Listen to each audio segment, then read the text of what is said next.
Lettre encyclique de sa sainteté le pape Pie XII sur quelques opinions fausses qui menacent de ruiner les fondements de la doctrine catholique. Vénérables frères, que la famille humaine tout entière ne s'entende pas en matière religieuse et morale, et qu'elle tende à se tenir loin de la vérité, c'est bien là pour tout homme honnête, et plus encore pour tous les vrais fils de l'Église, la raison d'une douleur très vive. En tout temps certes, mais combien plus aujourd'hui, que nous voyons les coups frapper de toutes parts les principes mêmes de la formation chrétienne. On ne peut s'étonner, il est vrai, que mésentente en ces domaines et éloignement de la vérité ait toujours sévi en dehors du bercail du Christ. En effet, si, en principe du moins, la raison humaine est, par sa propre force et à sa seule lumière naturelle, apte à parvenir à la connaissance vraie et certaine d'un Dieu unique et personnel, qui par sa providence protège et gouverne le monde,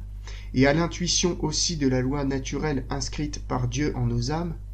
nombreux, pourtant, sont les obstacles qui empêchent cette même raison d'user de sa force native efficacement et avec fruit. Et de fait, les vérités qui concernent Dieu et qui ont rapport aux relations qui existent entre Dieu et les hommes ne transcendent-elles pas absolument l'ordre du sensible? Et, passées dans le domaine de la vie pratique, qu'elles doivent informer ne commandent-elles pas le don de soi et l'abnégation? Or, l'intelligence humaine, dans la recherche de si hautes vérités, souffre d'une grave difficulté en raison d'abord de l'impulsion des sens et de l'imagination, et en raison aussi des passions vicieuses nées du péché originel. Voilà comment les hommes en sont venus à se pénétrer si facilement eux-mêmes de ce principe que, dans ce domaine, est faux, ou pour le moins douteux tout ce qu'ils ne veulent pas être vrai.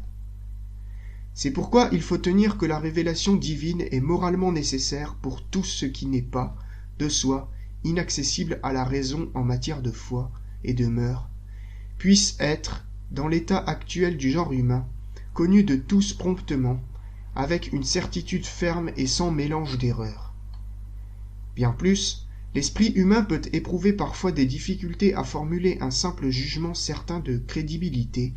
au sujet de la foi catholique, encore que Dieu ait disposé un grand nombre de signes extérieurs éclatants qui nous permettent de prouver, de façon certaine, l'origine divine de la religion chrétienne avec les seules lumières naturelles de notre raison. En effet, que le mènent les préjugés ou que l'excitent les passions et la volonté mauvaise, l'homme peut opposer un refus et résister autant à l'évidence irrécusable des signes extérieurs qu'aux célestes lumières que Dieu verse en nos âmes.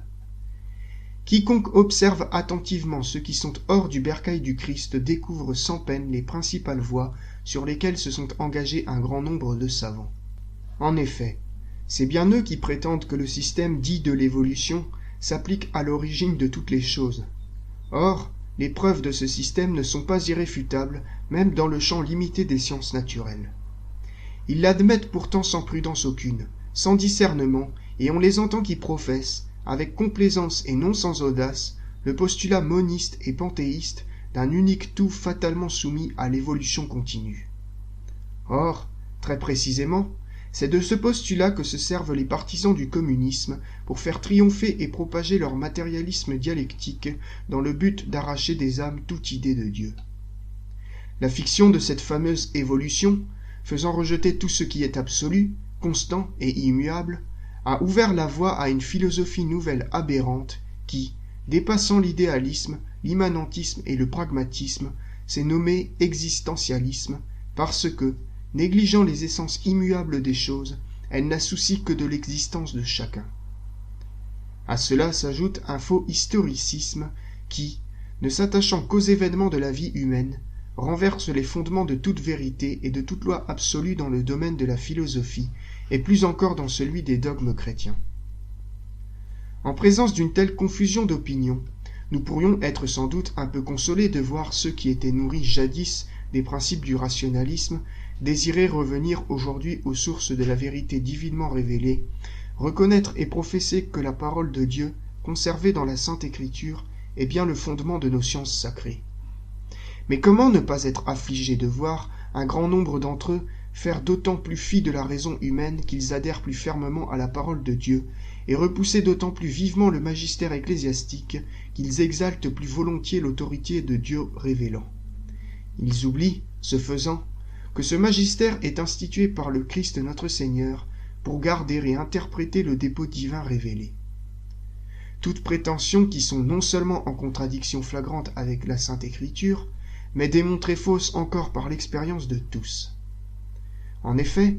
ceux qui sont séparés de la véritable Église se plaignent souvent, et publiquement, de leur désaccord en matière dogmatique au point d'avouer, comme malgré eux, la nécessité d'un magistère vivant. Par ailleurs, les théologiens et les philosophes catholiques, auxquels incombe la lourde charge de défendre la vérité divine et humaine et d'inculquer à toutes les âmes, n'ont pas le droit d'ignorer ni de négliger les systèmes qui s'écartent plus ou moins de la voie droite. Bien plus, il leur faut les connaître à fond, d'abord parce qu'on ne peut guérir que les maux que l'on connaît bien, puis parce que dans les systèmes erronés peut se cacher quelque lueur de vérité, et parce qu'enfin ces erreurs poussent l'esprit à scruter avec plus de soin et à apprécier mieux telle ou telle vérité philosophique et théologique. Ah, si nos philosophes et nos théologiens s'étaient efforcés de tirer de l'examen prudent de ces systèmes l'avantage que nous disons, il n'y aurait, pour le magistère de l'Église, aucune raison d'intervenir. Toutefois, même si nous tenons pour certain que les docteurs catholiques se sont gardés en général de ces erreurs, il n'est pas moins certain qu'il en est aujourd'hui, tout comme au temps apostolique, pour s'attacher, plus qu'il convient, aux nouveautés dans la crainte de passer pour ignorants de tout ce qui charrie un siècle de progrès scientifique. On les voit alors qui, dans leur prétention de se soustraire à la direction du magistère sacré, se trouvent en grand danger de s'écarter peu à peu de la vérité divinement révélée et d'induire avec eux les autres dans l'erreur. Il y a plus. Nous observons un autre danger qui est, lui, d'autant plus grave qu'il est plus caché sous les voiles de la vertu. De fait, parmi ceux qui déplorent la mésentente entre les hommes et la confusion des esprits, il en est plusieurs qui se montrent très remués par un zèle imprudent des âmes. Dans leur ardeur, ils brûlent d'un désir pressant d'abattre les enceintes qui séparent d'honnêtes gens. On les voit adopter alors un irénisme tel que, laissant de côté tout ce qui divise, ils ne se contentent pas d'envisager l'attaque contre un athéisme envahissant par l'union de toutes les forces, mais ils vont jusqu'à envisager une conciliation des contraires, seraient-ils même des dogmes. Et de même que certains jadis avaient déjà demandé si l'apologétique traditionnelle de l'Église ne constituait pas un obstacle plutôt qu'un secours pour gagner les âmes au Christ, aujourd'hui il en est encore qui ne craignent pas de soulever, avec sérieux, la question de savoir si la théologie et sa méthode, telles qu'elles sont enseignées dans nos écoles avec l'approbation de l'autorité ecclésiastique, ne doivent pas être non seulement perfectionnées, mais en tout point réformées. Ils pensent qu'ainsi le règne du Christ serait plus efficacement propagé dans toutes les parties du monde parmi les hommes de toute culture et de toute opinion religieuse. Et si cela ne prétendait qu'à accommoder aux conditions et aux nécessités de notre temps la science ecclésiastique et sa méthode en nous offrant un plan nouveau, il n'y aurait pour ainsi dire pas de raison de nous alarmer. Mais emportés par un irénisme imprudent, quelques-uns semblent prendre pour des obstacles à la restauration de l'unité fraternelle tout ce qui s'appuie sur les lois et les principes mêmes que donna le Christ et sur les institutions qu'il a établies. Sur tout ce qui se dresse, en somme, comme autant de défense et de soutien pour l'intégrité de la foi, l'écroulement de l'ensemble assurerait l'union, pense-t-il, mais, disons-le, ce serait pour la ruine. Ces opinions nouvelles, qu'elles s'inspirent d'un désir condamnable de nouveauté, ou de quelques raisons fort louables, ne sont pas exposées toujours avec la même hâte, la même précision et dans les mêmes termes. Ajoutons qu'elles sont loin d'obtenir l'accord unanime de leurs auteurs. En effet, ce que certains aujourd'hui enseignent d'une façon voilée, avec des précautions et des distinctions,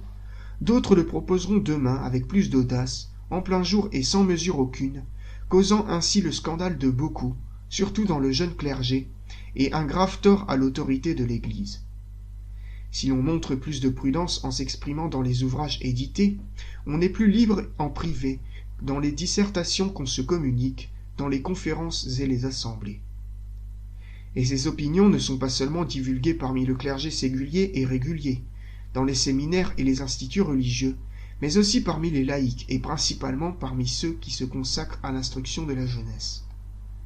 En ce qui concerne la théologie,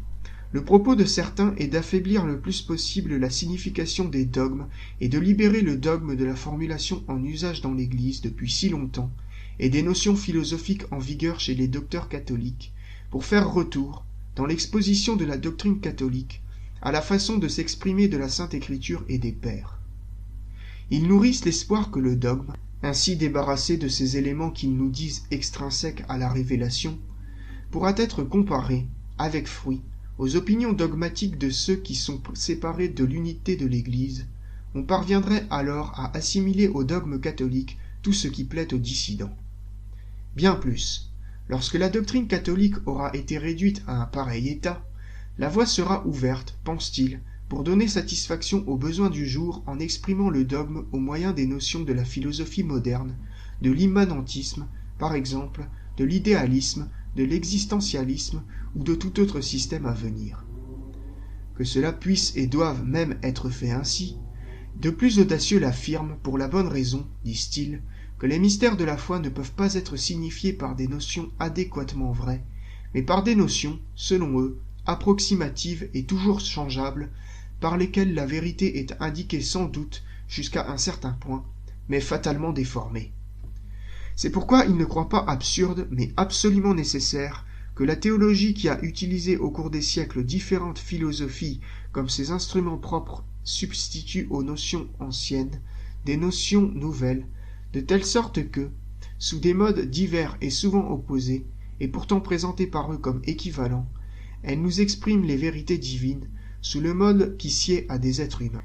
Ils ajoutent que l'histoire des dogmes consiste à exprimer les formes variées qu'a revêtues la vérité successivement selon les diverses doctrines et selon les systèmes qui ont vu le jour tout au long des siècles.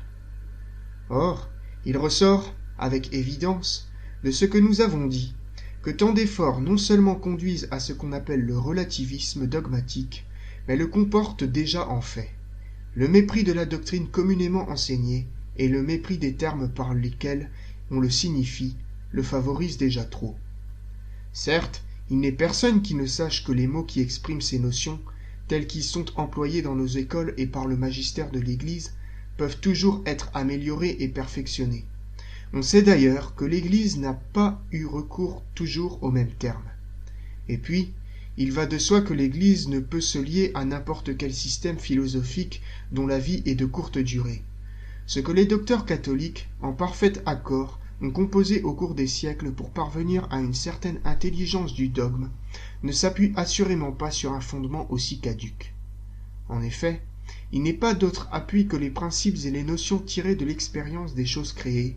et dans la déduction de ces connaissances, la vérité révélée a, comme une étoile, brillé sur l'intelligence des hommes grâce au ministère de l'Église. On ne s'étonne donc pas que les conciles œcuméniques aient employé et aussi sanctionné certaines de ces notions, aussi, s'en écarter n'est point permis. Voilà pourquoi négliger, rejeter ou priver de leur valeur tant de biens précieux qui, au cours d'un travail plusieurs fois séculaire des hommes d'un génie et d'une sainteté peu commune, sous la garde du magistère sacré et la conduite lumineuse de l'Esprit Saint, ont conçu, exprimé et perfectionné en vue d'une présentation de plus en plus exacte des vérités de la foi, et leur substituer des notions conjecturales et les expressions flottantes et vagues d'une philosophie nouvelle appelée à une existence éphémère, comme la fleur des champs, ce n'est pas seulement pécher par imprudence grave, mais c'est faire du dogme lui-même quelque chose comme un roseau agité par le vent. Le mépris des mots et des notions dont ont coutume de se servir les théologiens scolastiques conduit très vite à énerver la théologie qu'ils appellent spéculative et tiennent pour dénuée de toute véritable certitude, sous prétexte qu'elle s'appuie sur la raison théologique. De fait, ô douleur, les amateurs de nouveautés passent tout naturellement du dédain pour la théologie scolastique au manque d'égard, voire au mépris pour le magistère de l'Église lui-même qui si fortement approuve, de toute son autorité, cette théologie. Ne présente-t-il pas ce magistère comme une entrave au progrès, un obstacle pour la science ? Certains non-catholiques y voient déjà un injuste frein qui empêche quelques théologiens plus cultivés de rénover leur science. Et alors que ce magistère, en matière de foi et de mœurs, doit être pour tout théologien la règle prochaine et universelle de vérité, puisque le Seigneur Christ lui a confié le dépôt de la foi, les saintes écritures et la divine tradition pour le conserver, le défendre et l'interpréter. Cependant le devoir qu'ont les fidèles d'éviter aussi les erreurs plus ou moins proches de l'hérésie et pour cela de conserver les constitutions et les décrets par lesquels le Saint-Siège proscrit et interdit ces opinions qui faussent les esprits, et parfois aussi ignorer d'eux que s'ils n'existaient pas. Ce qu'exposent les encycliques des pontifes romains sur le caractère et la constitution de l'Église est, de façon habituelle et délibérée, négligé par certains dans le but très précis de faire prévaloir une notion vague qu'ils nous disent puiser chez les anciens pères et surtout chez les Grecs. À les entendre, les pontifes, en effet, n'auraient jamais dessein de se prononcer sur les questions débattues entre théologiens. Aussi le devoir s'impose à tous de revenir aux sources primitives et aussi d'expliquer les constitutions et décrets plus récents du magistère selon les textes des anciens. Tout cela semble dit de façon très habile, mais tout cela est faux en réalité. Car s'il est exact que, en général, les pontifes laissent la liberté aux théologiens dans les matières où les docteurs du meilleur renom professent des opinions différentes, l'histoire pourtant nous apprend que bien des choses laissées d'abord à la libre discussion ne peuvent plus dans la suite souffrir aucune discussion. Et l'on ne doit pas penser que ce qui est proposé dans les lettres encycliques n'exige pas de soi l'assentiment, sous le prétexte que les papes n'y exerceraient pas le pouvoir suprême de leur magistère. C'est bien, en effet, du magistère ordinaire que relève cet enseignement, et pour ce magistère vaut aussi la parole « Qui vous écoute m'écoute ». Et le plus souvent ce qui est proposé et imposé dans les encycliques appartient depuis longtemps d'ailleurs à la doctrine catholique. Que si dans leurs actes, les souverains pontifes portent à dessein un jugement sur une question jusqu'alors disputée, il apparaît donc à tous que, conformément à l'esprit et à la volonté de ces mêmes pontifes, cette question ne peut plus être tenue pour une question libre entre théologiens. Il est vrai encore que les théologiens doivent toujours remonter aux sources de la révélation divine, car leur appartient de montrer de quelle manière ce qui est enseigné par le magistère vivant est explicitement ou implicitement trouvé dans la Sainte Écriture et la divine tradition. Ajoutons que ces deux sources de la doctrine révélée contiennent tant de trésors et des trésors si précieux de vérité qu'il est impossible de les épuiser jamais. C'est bien la raison pour laquelle nos sciences sacrées trouvent toujours une nouvelle jeunesse dans l'étude des sources sacrées, tandis que toute spéculation qui néglige de pousser plus avant l'examen du dépôt sacré ne peut être que stérile. L'expérience est là, qui le prouve. Mais on ne peut pas, pour cette raison, équiparer la théologie, même celle qu'on dit positive, à une science purement historique. Car Dieu a donné à son Église, en même temps que les sources sacrées, un magistère vivant pour éclairer et pour dégager ce qui n'est contenu qu'obscurément et comme implicitement dans le dépôt de la foi. Et ce dépôt, ce n'est ni à chaque fidèle, ni même aux théologiens que le Christ l'a confié pour en assurer l'interprétation authentique, mais au seul magistère de l'Église. Or si l'Église exerce sa charge, comme cela est arrivé tant de fois au cours des siècles, par la voie ordinaire ou par la voie extraordinaire, il est évident qu'il est d'une méthode absolument fausse d'expliquer le clair par l'obscur, disons bien qu'il est nécessaire que tous s'astreignent à suivre l'ordre inverse. Aussi notre prédécesseur, d'immortelle mémoire Pie IX, lorsqu'il enseigne que la théologie a la si noble tâche de démontrer comment une doctrine définie par l'Église est contenue dans les sources, ajoute ces mots, non sans de graves raisons, dans le sens même où l'Église l'a définie. Mais pour en revenir au système nouveau auquel nous avons touché plus haut, il y a certains points que quelques-uns proposent ou qu'ils distillent, pour ainsi dire, dans les esprits, qui tournent au détriment de l'autorité divine de la Sainte Écriture. Ainsi, on a audacieusement perverti le sens de la définition du Concile du Vatican sur Dieu, auteur de la Sainte Écriture, et la théorie qui n'admet l'inhérence des lettres sacrées que là où elles enseignent Dieu, la morale et la religion, on la professe en la renouvelant, bien qu'elle ait été plusieurs fois condamnée. Bien plus, de la façon la plus incorrecte, on nous parle d'un sens humain des livres saints, sous lequel se cacherait le sens divin, le seul, nous dit-on, qui serait infaillible. Dans l'interprétation de la Sainte Écriture, on s'interdit de tenir compte de l'analogie de la foi et de la tradition ecclésiastique.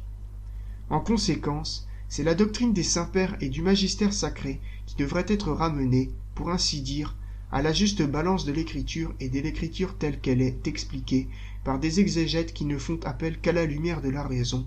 et, partant, ce n'est plus la Sainte Écriture qu'il faudrait expliquer selon la pensée de l'Église que le Christ institua gardienne et interprète de tout le dépôt de la vérité divinement révélée. En outre, le sens littéral de la Sainte Écriture et son explication faite laborieusement, sous le contrôle de l'Église, par tant d'exégètes et de si grande valeur doivent céder, d'après les inventions qui plaisent aux novateurs, à une exégèse nouvelle, dite symbolique et spirituelle, et ainsi seulement les livres saints de l'Ancien Testament, qui seraient aujourd'hui encore ignorés dans l'Église, comme une source qu'on aurait en clause, seraient enfin ouverts à tous. Ils assurent que toutes les difficultés, par ce moyen, s'évanouiront, qui ne paralysent que ceux-là qui se tiennent attachés au sens littéral de la Bible. Il n'est personne qui ne puisse voir à quel point tant de prétentions s'écartent des principes et des règles d'herméneutique si justement fixées par nos prédécesseurs, d'heureuse mémoire Léon XIII dans l'encyclique Providentissimus et Benoît XV dans l'encyclique Spiritus Paraclitus et par nous-mêmes dans l'encyclique Divino Afflante Spiritu. Il n'est pas étonnant que de pareilles nouveautés aient déjà produit des fruits empoisonnés dans toutes les parties, ou presque, de la théologie. On révoque en doute que la raison humaine, sans le secours de la révélation et de la grâce divine, puisse démontrer l'existence d'un Dieu personnel par des arguments tirés des choses créées. On nie que le monde ait eu un commencement et l'on soutient que la création est nécessaire, puisqu'elle procède de la nécessaire libéralité de l'amour de Dieu. On refuse aussi à Dieu l'éternelle et infaillible prescience des libres actions de l'homme. Or, tout cela s'oppose aux déclarations du Concile du Vatican. Quelques-uns aussi se demandent si les anges sont des créatures personnelles, et si la matière diffère essentiellement de l'esprit. D'autres corrompent la véritable gratuité de l'ordre surnaturel, puisqu'ils tiennent que Dieu ne peut pas créer des êtres doués d'intelligence sans les ordonner et les appeler à la vision béatifique. Ce n'est pas assez. Au mépris de toute définition du Concile de Trente, on a perverti la notion du péché originel, et du même coup, la notion du péché en général, dans le sens où il est une offense à Dieu, et ainsi la notion de la satisfaction offerte pour nous par le Christ. Il s'en trouve encore pour prétendre que la doctrine de la transsubstantiation, toute fondée sur une notion philosophique périmée, la notion de substance, doit être corrigée, de telle sorte que la présence réelle dans la Sainte Eucharistie soit ramenée à un certain symbolisme, en ce sens que les espèces consacrées ne seraient que les signes efficaces de la présence spirituelle du Christ et de son intime union avec les membres fidèles dans le corps mystique. Certains estiment qu'ils ne sont pas liés par la doctrine que nous avons exposée il y a peu d'années dans notre lettre encyclique et qui est fondée sur les sources de la révélation, selon laquelle le corps mystique et l'Église catholique romaine sont une seule et même chose. Quelques-uns réduisent à une formule vaine la nécessité d'appartenir à la véritable Église pour obtenir le salut éternel. D'autres, enfin, attaquent injustement le caractère rationnel de la crédibilité de la foi chrétienne. Il est trop certain que ces erreurs et d'autres du même ordre s'insinuent dans l'esprit de plusieurs de nos fils, qu'abuse un zèle imprudent des âmes ou une fausse science. Il nous faut donc, l'âme accablée de tristesse, leur répéter des vérités très connues et leur signaler, non sans angoisse pour le cœur, des erreurs manifestes et des dangers d'erreur auxquels ils s'exposent. On sait combien l'Église estime la raison humaine dans le pouvoir qu'elle a de démontrer avec certitude l'existence d'un Dieu personnel, de prouver victorieusement par les signes divins les fondements de la foi chrétienne elle-même, d'exprimer exactement la loi que le Créateur a inscrite dans l'âme humaine, et enfin de parvenir à une certaine intelligence des mystères, qui nous est très fructueuse. La raison cependant ne pourra remplir tout son office avec aisance et en pleine sécurité que si elle reçoit une formation qui lui est due, c'est-à-dire quand elle est imprégnée de cette philosophie saine qui est,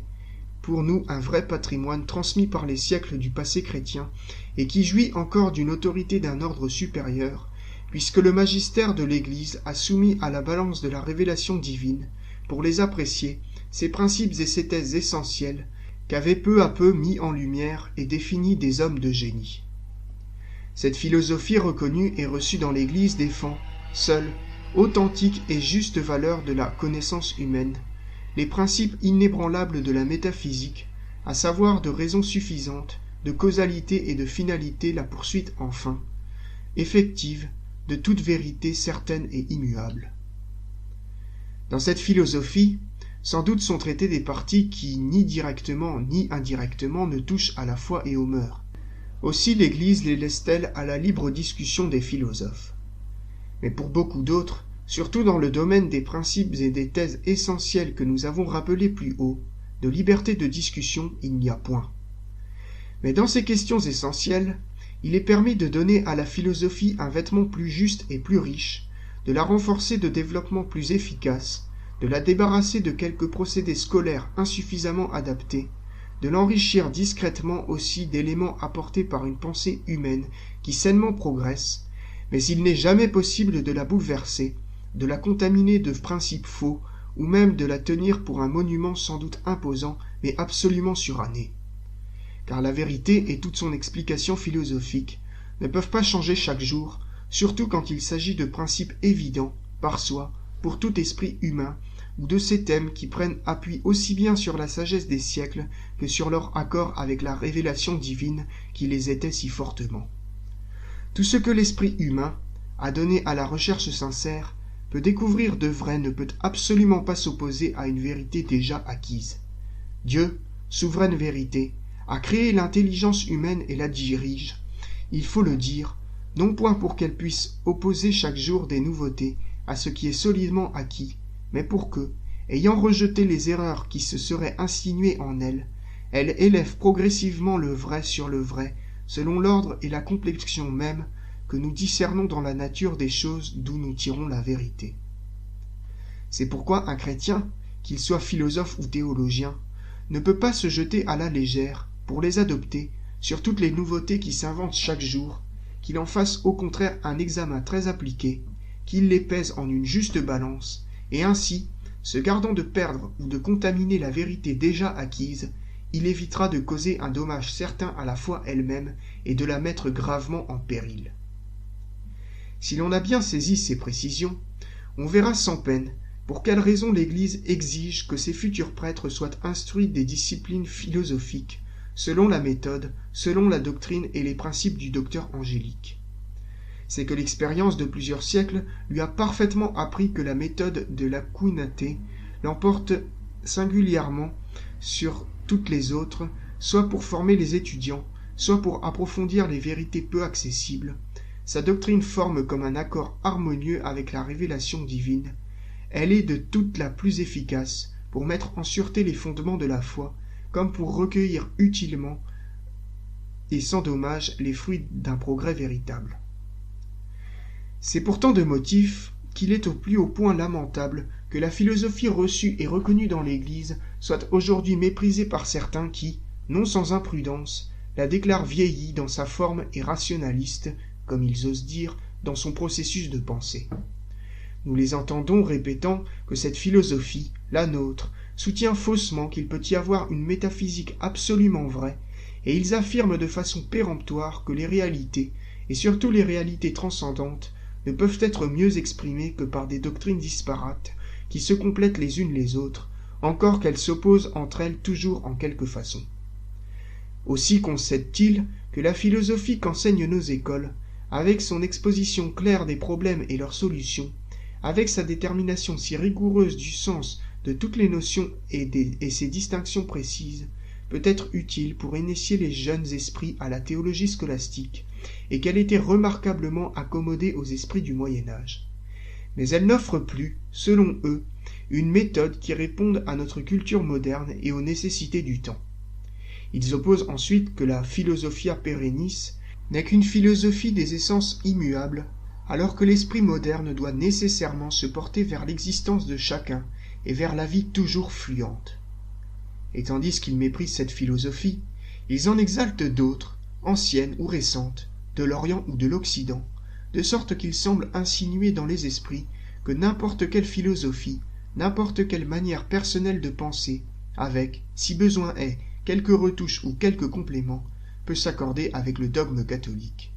Or, cela est absolument faux, surtout quand il s'agit de ces produits de l'imagination qu'on appelle l'immanentisme, l'idéalisme, le matérialisme, soit historique, soit dialectique, ou encore l'existentialisme, qu'il professe l'athéisme ou pour le moins, qu'il nie toute valeur au raisonnement métaphysique.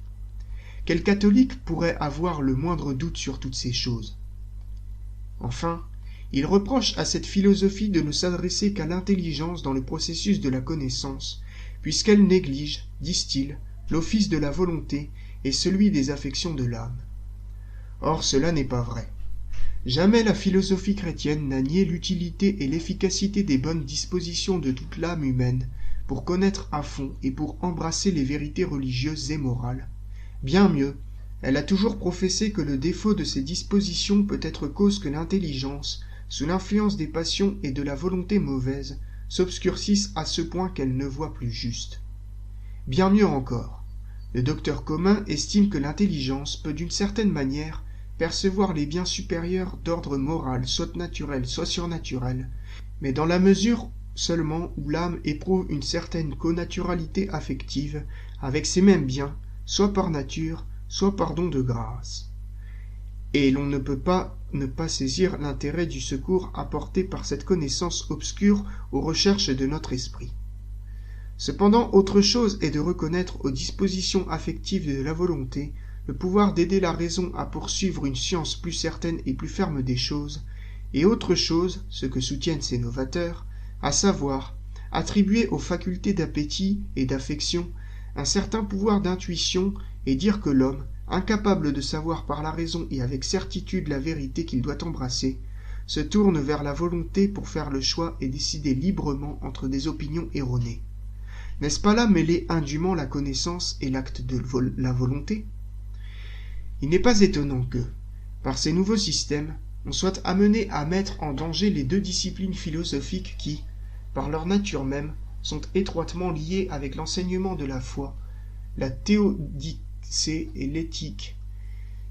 On en vient donc à penser que leur rôle n'est pas de démontrer quelque chose de certain sur Dieu ou sur un autre être transcendant, mais bien plutôt de montrer que ce que la foi enseigne sur un Dieu personnel et sur ses commandements s'accorde parfaitement avec les nécessités de la vie, et que par voie de conséquence, il faut que tous l'embrassent pour éviter le désespoir et pour parvenir au salut éternel.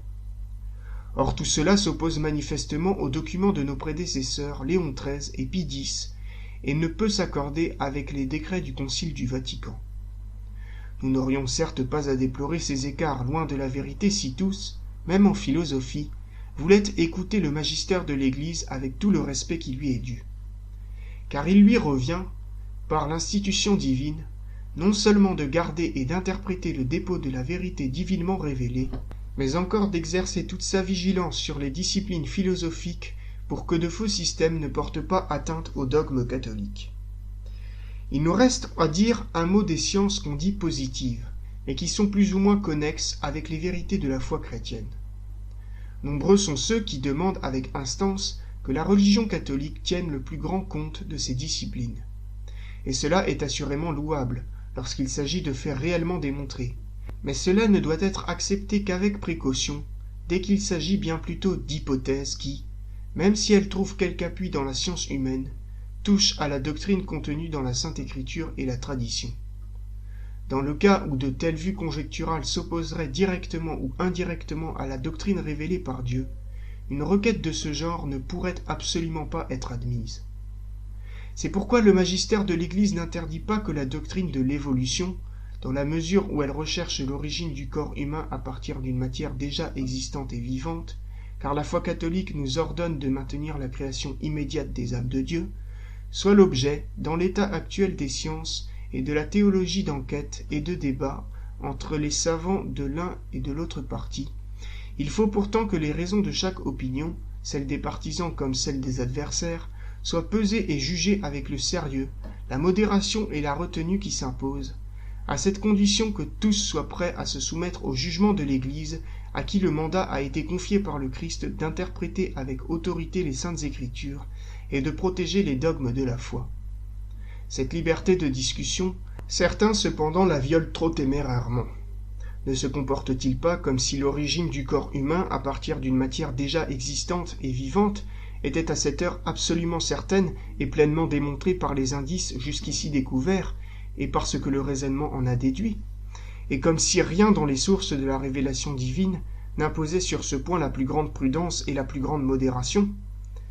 Mais quand il s'agit d'autres vues conjecturales qu'on appelle le polygénisme, les fils de l'Église ne jouissent plus du tout de la même liberté. Les fidèles, en effet, ne peuvent pas adopter une théorie dont les tenants affirment ou bien qu'après Adam il y a eu sur terre de véritables hommes qui ne descendaient pas de lui comme du premier père commun par génération naturelle, ou bien qu'Adam désigne tout l'ensemble des innombrables premiers pères. En effet, on ne voit absolument pas comment pareille affirmation peut s'accorder avec ce que les sources de la vérité révélée et les actes du magistère de l'Église enseignent sur le péché originel, lequel procède d'un péché réellement commis par une seule personne, Adam, et, transmis à tous par génération, se trouve en chacun comme sien. Comme dans le domaine de la biologie et de l'anthropologie, il en est qui, dans le domaine de l'histoire, néglige audacieusement les limites et les précautions que l'Église établit. Et en particulier, il nous faut déplorer une manière vraiment trop libre d'interpréter les livres historiques de l'Ancien Testament, dont les tenants invoquent à tort, pour se justifier, la lettre récente de la commission pontificale biblique à l'archevêque de Paris. Cette lettre, en effet, avertit clairement que les 11 premiers chapitres de la Genèse, quoiqu'ils ne répondent pas exactement aux règles de la composition historique, telles que les ont suivies les grands historiens grecs et latins et que les suivent les savants d'aujourd'hui, appartient néanmoins au genre historique, en un sens vrai, que les exégètes devront étudier encore et déterminer. Cette lettre dit encore que les mêmes chapitres, dans le style simple et figuré, bien approprié à l'état des esprits d'un peuple peu cultivé, rapportent les vérités essentielles sur lesquelles repose la poursuite de notre salut éternel, ainsi qu'une description populaire de l'origine du genre humain et du peuple élu. Si par ailleurs, les anciens hagiographes ont prisé quelque chose dans les narrations populaires, ce qu'on peut assurément concéder, on ne doit jamais oublier qu'ils l'ont fait sous l'inspiration divine qui les a préservés de toute erreur dans le choix et l'appréciation de ces documents. Mais tout ce qui a été emprunté aux narrations populaires et accueilli dans les saintes lettres ne peut absolument pas être équiparé aux mythologies ou aux fables du même genre, qui procèdent bien plutôt de l'imagination dénuée de tout frein que de ce remarquable souci de vérité et de simplicité qui éclate dans les saintes lettres, même de l'Ancien Testament, à ce point que nos hagiographes doivent être proclamés nettement supérieurs aux écrivains profanes de l'Antiquité. Nous savons, certes, que la plupart des maîtres catholiques dont les travaux profitent au lycée, au séminaire, au collège d'instituts religieux demeurent éloignés de ces erreurs aujourd'hui répandues ouvertement ou en secret, soit par passion de nouveauté, soit même par un propos mal réglé d'apostolat. Mais nous savons aussi que ces nouveaux systèmes peuvent gagner des imprudents. C'est pourquoi nous préférons nous opposer à elles dès leur principe, plutôt que d'avoir à porter remède à un mal déjà invétéré. Aussi, après avoir mûrement pesé et considéré la chose devant Dieu, pour ne pas manquer à notre devoir sacré, nous enjoignons aux évêques et aux supérieurs de familles religieuses, leur en faisant une très grave obligation de conscience, de veiller avec le plus grand soin à ce que ces opinions ne soient pas exposées dans les écoles, dans les réunions, dans n'importe quels écrits, et qu'elles ne soient pas enseignées, en quelque manière que ce soit aux clercs et aux fidèles. Que ceux qui sont professeurs d'instituts ecclésiastiques sachent qu'ils ne peuvent exercer en toute tranquillité de conscience la charge d'enseigner qui leur est confiée, s'ils n'acceptent pas religieusement les normes doctrinales que nous avons édictées, et s'ils ne les suivent pas exactement au cours de la formation de leurs élèves. Le respect et l'obéissance qu'ils doivent professer envers le magistère de l'Église dans leur travail quotidien, ils les doivent inculquer aussi au cœur et à l'esprit de leurs élèves. Oui, qu'ils travaillent, usant de toute leur force et de toute leur application, à faire avancer les disciplines qu'ils enseignent, mais qu'ils se gardent aussi d'outrepasser les limites que nous avons fixées en vue de protéger les vérités de la foi et la doctrine catholique. Face aux nouveaux problèmes qui se posent pour le grand public en raison de la culture et du progrès moderne, qu'ils apportent